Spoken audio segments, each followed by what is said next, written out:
Sit back and throw one back with your pinkies in the air and a middle finger to the world. And join me, the eclectic gentleman Stephen Watts, as we look back on this day in professional wrestling history. But before we do, put that drink down, like, share, and subscribe, and give us a big old thumbs up. And now, without further ado, let's look back on this day in pro wrestling history. It is February 14th, and we're going to start off as we always do on a positive note. That's right, these are your pro wrestling birthdays. 1955, Rip Rogers. 1967, one of the best minis in the world, Mini Chessmen. 1971, the heart of ECW, Tommy Dreamer. 1972, one of the best, underrated, big man in the business, come fight me, Viscera. 1977, Blackjack Phoenix. 1981, Ayako Hamada. And last but not least, 1986, Julian Cash. Of course, on the flip side of that coin, your pro wrestling deaths for February 14th. 2015, Wilhelm Ruska.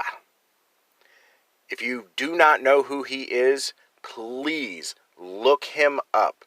His tag team that he had with Bad News Allen in New Japan in the early 80s was phenomenal. Please look his work up. Trust me. You'll thank me later.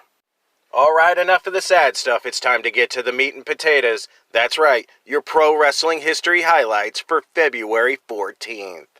1982, Dutch Mantel defeats Jerry Lawler in Memphis, Tennessee to win the AWA Southern Heavyweight title for the second time. Staying in 1982, the UWA held their 7th anniversary show in El Toro, a famous bullfighting arena in Mexico. The show was headlined by a 2 out of 3 falls match where Abdul the Butcher and Pero Araguay defeated Antonio Inoki and Tatsunumi Fujinami. In order to win a fall, both members of the team had to be defeated. In the first fall, Fujinami pinned Pero, and Abdul was counted out. In the second fall, Pero pinned Fujinami, and Inoki was counted out.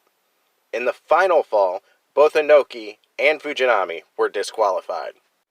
Fast forwarding to 1984, in one of those moments that I will never forget, at a WWF television taping in Allentown, Pennsylvania, the long-awaited singles match between Sergeant Slaughter and the Iron Sheik never happened, as Sheik attacked Slaughter before the bell and whipped him with a belt. During the tapings for the next episode, Slaughter attacked the Sheik after the Sheik began insulting Slaughter and the USA after defeating Eddie Gilbert. Slaughter ran off the Sheik and vowed to defeat him and defend the United States. Jumping 4 years to 1988, John Tatum and Jack Victory won back the World Class Championship Wrestling Tag Team titles in an unusual fashion in Fort Worth, Texas. The belts had been held up following a controversial match with the Fantastics on January 28th. To decide the championship, the teams drew from a deck of cards. Tatum and Victory drew the higher card and got the belts back. Only in professional wrestling, folks. 1994, Eddie Gilbert defeated Jerry Lawler for the USWA Unified Heavyweight title in Memphis, Tennessee, ending Lawler's 18th reign after only a week. On the same card, Brian Christopher defeated Doug Gilbert for the USWA Southern Heavyweight title, ending a 1-week reign for Doug and starting his 10th run with that title. This day and that title must be good for Brian Christopher. Fast forwarding to 1996, Brian Christopher defeated Tommy Rich for the USWA Southern Heavyweight title, starting his 21st reign with that title. On the same card, Jesse James Armstrong and Tracy Smothers defeated PG-13 for the USWA Tag Team titles. And last but not least, 1999, the WWF held the St. Valentine's Day Massacre at the Pyramid in Memphis, Tennessee. This is the show that featured the Big Show's debut, having jumped from WCW. In the main event, Steve Austin defeated Vince McMahon in a steel cage match when The Big Show attacked Austin and threw him into the cage wall. The cage broke and Austin fell to the floor. Since Austin made it to the floor before Vince, he was declared the winner.